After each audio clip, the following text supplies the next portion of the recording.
हैं कुछ और क्वेरीज की फेसबुक पर। उत्तर प्रदेश से राकेश कुमार जी ने हमें सवाल भेजा है। पहला है वेदांता पर इनका सवाल। 50 शेयर्स 275 पर इन्होंने वेदांता के लिए हुए हैं। आज इस स्टॉक में कमजोरी भी है, करीब 5-6% की वीकनेस वेदांता में देखने को मिली थी।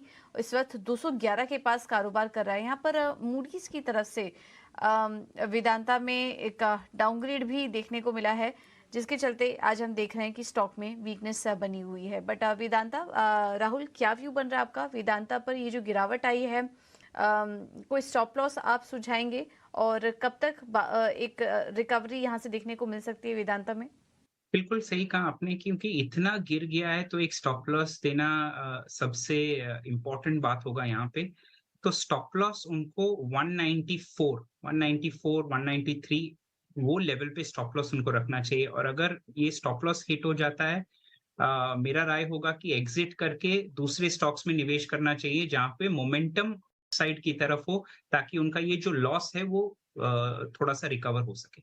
वाकई। और मानस, आपको लग रहा है कि जैसे कि अनुज टिप्पणी कर रहे थे कि it's a fall in life, अब तक तो इसका बिहेवियर वैसे ही रहा है। ये 204 जुलाई 2022 का मंथली कैंडल का लो है। मैंने अभी इनफैक्ट अपने चार्ट को कैश में कन्वर्ट कर लिया है। वो भी आपको अंडर द थ्रेट लग रहा है? और अभी अगर आपके पास शॉर्ट है तो क्या करें, कहां तक के लिए ओपन करें? और नेक्स्ट मंथ की कोई पुट ऑप्शन अभी भी आपको रीजनेबली प्राइस लग रही हो तो? बिल्कुल, देखिए मॉर्निंग में भी मैंने मेंशन किया था कि वो जो पिछले लोज है स्टॉक्स को टच कर सकता है और पैटर्न वीक है, इसलिए आप उम्मीद कर सकते हैं उसको ब्रेक करके 190 या 185 की तरफ जाने की कोशिश करेगा। तो पैटर्न वीक है और तो आप बिल्कुल इस गिरावट पे खरीदारी तो नहीं करनी है। अगर आपके पास शॉर्ट पोजीशन है तो सबसे पहला काम करना है कि स्टॉप लॉस को रिवाइज कर लीजिए। अब 216 पे स्टॉप लॉस लगा के रखिए। अगर 216 के ऊपर जाए तब आप अपनी शॉर्ट पोजीशन से निकलिए, अदरवाइज इस शॉर्ट पोजीशन में बने रहिए। क्योंकि अगर ये 203, 204 के नीचे गया तो कम से कम आपको 25-30 रुपए का डाउन साइड तो जरूर देखने को मिल सकता है। रही बात ऑप्शन में ट्रेड करने की, तो बिल्कुल लिया जा सकता है। अगर हम अक्टूबर मंथ की बात करें तो 200 वाला पुट ऑप्शन आप ले सकते हैं। मेरे ख्याल से उसके प्राइस ₹5.85 के आसपास चल रहे हैं। 200 वाला पुट ऑप्शन लीजिए। स्टॉप लॉस ₹4 के नीचे लगाना है तो ₹2 का रिस्क है करीब करीब। लेकिन अगर हम टारगेट की बात करें तो अगर 185 की बात करें तो इसके टारगेट कम से कम ₹15, ₹20 भी हो सकते हैं। इसलिए चांस लेना चाहिए। ₹4 के नीचे स्टॉप लॉस लगा के 200 वाला पुट ऑप्शन वेदांता का लिया जा सकता है। कुछ सुबह हमारी एक बहुत अच्छे डेडिकेटेड डिस्कशन हुआ था इस पे।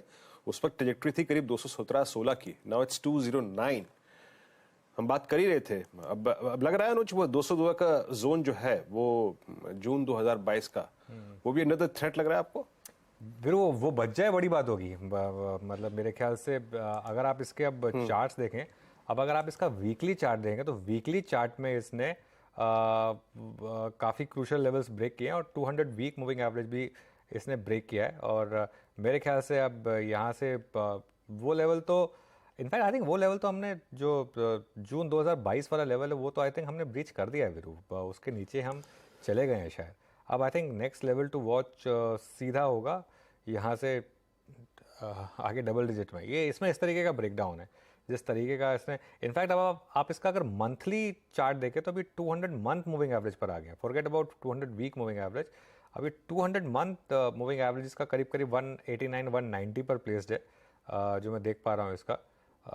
तो वीकनेस तो काफ़ी है इसमें वीरू। और क्लियरली ये फिर से आपको एक चीज़ क्लियर कर रहा है कि प्राइस एक्शन बहुत कुछ कहता है। प्राइस एक्शन पहले से कुछ कह रहा था जब मेटल स्टॉक्स 52 वीक हाई पर थे और ये बेचारा इकलौता 52 वीक लो पर था। ONGC 52 वीक हाई पर था, ये 52 वीक लो पर था। तो कोई साइन नहीं है, ये फॉलिंग नाइफ है। और इसमें फॉलिंग नाइफ को पकड़ने में ना हाथ कटेगा ही और कुछ नहीं होगा। तो इसके लिए मेरे ख्याल से अभी इससे कोसों दूर रहें तभी बेटर है। कोई ट्रिगर भी नहीं दिख रहा इसमें मुझे। अब वो डिविडेंड वाला पहले ट्रिगर होता था, अब तो वो ट्रिगर भी नहीं है इसमें वीरो।